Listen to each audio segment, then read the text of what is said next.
Jalan-jalan tengok Tugu Khatulistiwa.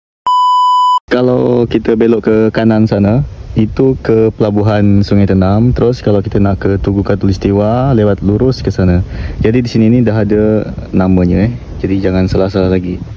Assalamualaikum ikat semua. Jumpa lagi sama video kami. Sekarang ni kami nak ajak ikat pergi tengok Tugu Khatulistiwa yang ada di Tanjung Teludas, Desa Mentuda, Kecamatan Lingga, Provinsi Kepulauan Riau. Kalau dulu nak pergi ke Tugu Khatulistiwa ni, kita hanya bisa lewat jalur laut. Tapi sekarang dah bisa jalan darat. Dari simpang awal masuk tadi, nak menuju ke Tugu Khatulistiwa ni cuma beberapa minit saja. Lagipun pemandangan di kiri kanan jalan tu cantik. Di beberapa bahagian nampak langsung laut lepas. Cuma kami nak ingatkan ke Ika, kalau Ika lewat di sini jangan bawa laju-laju ya.